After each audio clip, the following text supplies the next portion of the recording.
ओम श्री गणेशाय नमो। ओम नमः शिवाय। तो बंधुरा आमि आमार এই ভিডিওতে খুবই শক্তিশালী এবং পাওয়ারফুল একটি টোটকার কথা আলোচনা করতে চলেছি। আমরা অনেকেই ভূতপ্রেত পিশাচের বাধাগ্রস্ত হই। তো এই ভূতপ্রেত পিশাচের বাধা দূর করার জন্য আমরা অনেক কবিরাজ বাড়ি এবং তাবিজ কবজ এবং নানা রকম ক্রিয়াকলাপ করে থাকি। কিন্তু আমি আমার এই ভিডিওতে এই বাধা থেকে সম্পূর্ণরূপে মুক্তি লাভের জন্য একটি শক্তিশালী এবং পাওয়ারফুল টোটকার কথা আলোচনা করতে চলেছি।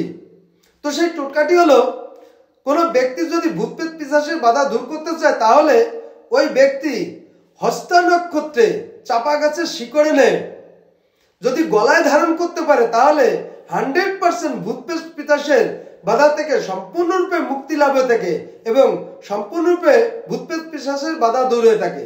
তো বন্ধুরা, এই ছিল আমার এই ভিডিওর মূল সংক্ষিপ্ত আলোচনা। নমস্কার।